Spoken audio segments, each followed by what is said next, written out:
قائد-ے-اعظم international hospital اسلام آباد پاکستان۔ السلام علیکم، میں ہوں آپ کی ہوسٹ اسما سلیم اور آپ دیکھ رہے ہیں QIS talks brought to you by Quaid-e-Azam international hospital. Today we have a very well known personality among us as a guest, general Karamat Ali صاحب who has dedicated his life in serving humanity۔ آج ہم ان سے بات کریں گے ان کی لائف ایکسپیرینسز کے بارے میں اور ان کی لائف سٹوریز کے بارے میں۔ آئیے جانتے ہیں ان کی خدمات کے بارے میں کہ انہوں نے قائد-ے-اعظم انٹرنیشنل میں as a consultant micro biologist اور پیتھولوجسٹ کیا کیا اپنی سرونگس دی ہیں۔ آئیے جانتے ہیں ان سے۔ شکریہ۔ السلام علیکم سر، کیسے ہیں آپ؟ السلام جی، بہت مہربانی، بہت شکریہ، اللہ کا شکر ہے۔ تھینک یو سو مچ سر، آپ نے اپنی بزی روٹین سے ہمارے لیے ٹائم نکالا اور اس شو کو جوائن کیا۔ سر ماشاء اللہ سے you have an impressive academic and educational back ground and professional back ground, لیکن ہم تھوڑا سا پیچھے بات کر لیتے ہیں کہ آپ کا بچپن کہاں گزرا، آپ کی زندگی کیسی گزری؟ بچپن میرا ذرا دوسرے لوگوں سے تھوڑا سا مختلف ہوگا، کیونکہ میں کلاس 1 میں تھا جب ہم جلندھر میں تھے جو کہ ایسٹ پنجاب میں ہے، اس لیے میں ان لوگوں میں شامل ہوں جو لوگ وہاں سے مائیگریٹ کر کے پاکستان آئے تھے۔ تو اس کے بعد میرا زیادہ تر وقت ملتان اور اس کے ارد گرد کے علاقوں میں گزرا، اور میری جو ابتدائی تعلیم تھی پہلے 4 سال وہ ملتان میں تھی، مسلم ہائی اسکول میں۔ اس کے بعد میں عارف والا اور بورے والا جو نزدیک ہیں وہاں پر ان علاقوں میں رہا، اور میٹرک کرنے کے بعد پھر میں FSC کے لیے ملتان آ گیا۔ وہاں سے میں نے گورنمنٹ ایمرسن کالج سے FSC میں 3rd پوزیشن لی، FSC میں پورے پنجاب میں، اور میڈیکل کالج میں داخل ہو گیا۔ تو 1965 میں نے MBBS کر لیا۔ ٹھیک ہے سر، ویسے تو میڈیکل فیلڈ ماشاء اللہ سے کافی واسٹ ہے، لیکن یہ اس فیلڈ میں آنا مائکرو بایولوجی اور پیتھولوجی، میں ایکچولی اپتھلمالوجی میں یعنی آئی اسپیشلسٹ بننا چاہتا تھا۔ اس کے لیے میں نشتر ہاسپٹل میں تھا۔ جب 1965 کی وار ہوئی تو میں نے والنٹیئر کیا آرمی کے لیے فار 1 ایئر، لیکن بعد میں ہم فوج میں ہی اپنی زندگی ہم نے گزار دی، اور بعد میں فوج والوں کو پیتھولوجی میں ضرورت تھی لوگوں کی، اس لیے انہوں نے مجھے پیتھولوجی کا کہا، جس میں میرے میڈلز بھی تھے، ڈسٹنکشن بھی تھیں۔ تو پھر میں نے اس کو سبجیکٹ پیتھولوجی لے لیا، اور ڈپلومہ پیتھولوجی میں نے پاکستان سے کیا۔ اس کے بعد میری پوسٹنگ ایسٹ پاکستان ہو گئی، جہاں پر میرا جو کمانڈنگ افسر تھا وہ مائکرو بایولوجسٹ تھا، پڑھا لکھا، انگلینڈ کا پڑھا ہوا۔ اس نے مجھ کو موٹیویٹ کیا کہ آپ اس سبجیکٹ کو لیں اور آگے اس پر ترقی کریں اور ہائیسٹ ڈگری حاصل کریں۔ ٹھیک ہے، ماشاء اللہ سے آپ 2014 سے قائد-ے-اعظم انٹرنیشنل ہاسپٹل کے ساتھ منسلک ہیں۔ قائد-ے-اعظم انٹرنیشنل ہاسپٹل کو جوائن کرنے کا کیا ایسا وہ تھا کہ آپ موٹیویٹڈ تھے اس کو جوائن کرنا as a consultant micro biologist? Actually میں نے اس ہاسپٹل کو یا اس پروجیکٹ کو 2008 میں جوائن کر لیا تھا، کیونکہ میں شوکت علی بنگش کو جانتا تھا۔ ان کے ساتھ ہمارے سیمینارز وغیرہ TB ٹیوبرکلوسس کے اوپر اور دوسری انفیکشن ڈیزیز کے متعلق ہوتے تھے، تو اس اینگل سے میں نے ان کو 2008 میں ہی ایز اے پارٹنر یا شیئر ہولڈر جوائن کر لیا تھا۔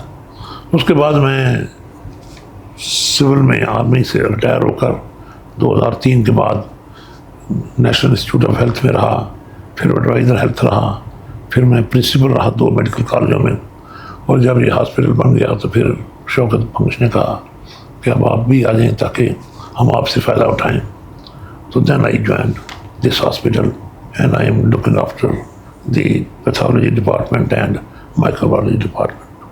ٹھیک ہے سر، ماشاء اللہ سے آپ کی کافی کامیابیاں ہیں پاکستان میں بھی، انٹرنیشنل لیول پہ بھی، اور کافی ممالک میں آپ کے ایکسپیرینسز ہیں، UK میں، سعودی عربیہ میں۔ پاکستان میں یا انٹرنیشنل لیول پہ ایز اے پیتھولوجسٹ اور پیشنٹ کیئر میں جو آپ کے ایکسپیرینسز گزرے ہیں، انہوں نے آپ کو کس طرح سے شیپ کیا ہے؟ کیسا آپ کا تجربہ رہا ہے؟ دیکھیے، جہاں تک تعلق ہے انگلینڈ وغیرہ کا، وہاں سے تو میں نے ڈپلومہ ان بیکٹیریولوجی لندن یونیورسٹی سے کیا، ویئر آئی گاٹ ڈسٹنکشن، اور پھر میں نے MRC پیتھ بھی کیا، FRC پیتھ بھی کیا، FCPS پاکستان کا ہائیسٹ ڈگری۔ تو یہ ڈگریز وغیرہ تو لیتا رہا، ساتھ ہی ساتھ ایکسپیرینس بھی حاصل کیا۔ پاکستان میں آ کر بھی مجھے اچھا موقع ملا کہ میں آرمی میڈیکل کالج میں پڑھاتا رہا. پوسٹ گریجویٹ کے لیے AFM کالج فوج کا تھا. AFIP میں رہا, وہاں پر ڈپٹی کمانڈنٹ بھی رہا اور اینڈ کے اوپر میں صدر جنرل سے پوسٹ سے ریٹائر ہوا. تو اللہ تعالیٰ کا کروڑا شکر ہے کہ اس نے مجھ کو ہر قسم کی پوزیشن دی تاکہ میں اس سے تجربہ بھی حاصل کروں اور کوئی بینیفٹ بھی دے سکوں. جہاں تک تعلق ہے مائکرو بایولوجی اور پیتھولوجی کا, اس میں کوئی شک نہیں کہ ہمارے پاس پیتھولوجی نے بڑی ترقی کی ہے. اس ملک کے اندر پیتھولوجسٹ بہت کم تھے. جس وقت میں MRC پیتھ کر کے آیا ہوں اس وقت اس ملک میں MRC پیتھ میں چند لوگ تھے, may be less than 10 whole of Pakistan. ابھی ماشاء اللہ they will still be of course less but they must be about 40 now. لیکن FCPS جو ہے وہ ہم نے یہاں پر سٹارٹ کیا اور ماشاء اللہ FCPS بہت زیادہ ہیں ہمارے کوالیفائڈ لوگ. بیچ میں مجھے پاکستان گورنمنٹ نے چانس دیا کہ میں سعودی عرب میں ڈیپوٹیشن پر گیا, تو وہاں پر جو ملٹری ہاسپٹل طائف ہے اس میں مجھے کام کرنے کا موقع ملا. اس کی لیبارٹری کو اور اس کے پیتھولوجی ڈپارٹمنٹ کو ہم نے اچھا بنانے کی کوشش کی اور وہ 2.5-3 سال جو تھے اس کے اندر جو بھی ہم کام کر سکتے تھے ان کے لیے کیا. ان کو اس وقت یہ 1981 سے 83 کی باتیں میں کر رہا ہوں, یہ اس دوران میں ان کی جو پیتھولوجی ڈپارٹمنٹ تھے وہ بھی اسی طریقے سے تھے کہ ان کو اور آگے بڑھنا تھا. ابھی میں نہیں ریسنٹلی کبھی گیا سوائے عمرہ کرنے کے یا مدینہ شریف کے, وہاں پر تو ہمارا تعلق نہیں تھا کہ لیبارٹری کو دیکھا جائے, لیکن لازمی بات ہے کہ ان کے ہاسپٹلز بہت اونچے پہنچ چکے ہیں اور انہوں نے بہت ترقی کی ہے. پاکستان میں بھی جیسا میں نے بتایا کہ بہت زیادہ ترقی اس سبجیکٹ میں ہوئی ہے ایز کمپیئر ٹو جب میں 1973 میں انگلینڈ سے آیا ہوں MRC پیتھ کر کے. تو اس کے بعد سے ہم نے کافی محنت کی ہے اور ان لوگوں نے جو مجھ سے سینئر تھے سول میں بھی اور آرمی میں بھی, جنہوں نے اس سبجیکٹ کو اتنا اونچا کیا ہے کہ آج یہ اٹریکٹیو ہو گئی ہے. پہلے لوگ نہیں جاتے تھے پیتھولوجی میں, یا جاتے تھے تو چھوٹا سا ڈپلوما کرتے تھے. ٹھیک ہے sir, as a consultant microbiologist at Quaid Azam international hospital آپ کے کیا خیالات ہیں گروتھ پہ اور ڈیولپمنٹ پہ؟ جہاں تک تعلق ہے ہاسپٹل کا, یہ ایک بہت بڑی شاندار بلڈنگ ہے, بڑے اچھے اکوپمنٹ ہے اس کے اندر, بڑی اچھی چیزیں ہیں موجود, کنسلٹنٹ بھی ہمارے بڑے اچھے ہیں.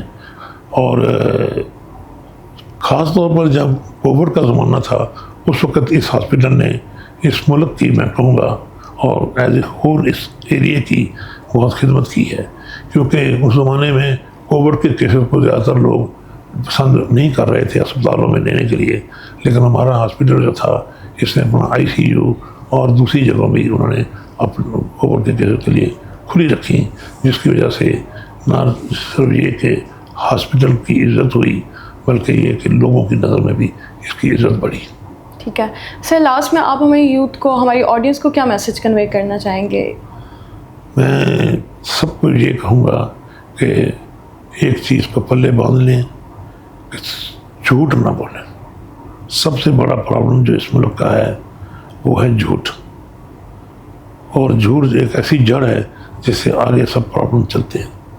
جہاں تک ڈاکٹرز کا تعلق ہے ان کے لیے جھوٹ بولنا تو ایک طرف رہا, ان کو بالکل اپنے جو قسم کھائی تھی ایز اے ڈاکٹر بننے پر اس پر عمل کرنا چاہیے. اور اس کے اندر ایک بہت بڑی چیز ہے کانفیڈینشیلٹی آف دا پیشنٹس. جو پیشنٹ کی بیماری ہے یا پیشنٹ کا کوئی بھی پوائنٹ ہے اس کو کبھی دوسروں کو مت بتائیں. حتیٰ کہ یہاں تک ہے کہ ہم کو یہ ہوتا تھا, ہمیں جو پڑھایا گیا تھا کہ اگر کسی مریض کی متعلق کوئی بھی بات ہو تو اپنے گھر میں اپنی بیوی بچوں کے ساتھ بھی شیئر نہ کریں. وہ آپ کو جو مریض ہے اس نے آپ کو کانفیڈینشلی اپنی سب بات بتائی ہے. تو اس لیے یہ بہت ضروری ہے ہمارے ڈاکٹر کے لیے. تھرڈلی کہ ڈاکٹرز کو مریض کے ساتھ اچھا طریقے سے برتاؤ کرنا چاہیے, اچھی طریقے سے بات کرنی چاہیے, کمیونیکیشن اسکلز ہمیں آنے چاہیے. اور اس کے اندر ہمارے ڈاکٹرز میں کمی ہے جس کی وجہ سے مریض کا اور ڈاکٹر کا جو ریلیشن شپ ہے اس کے اندر کبھی کبھی دراڑ آ جاتی ہے.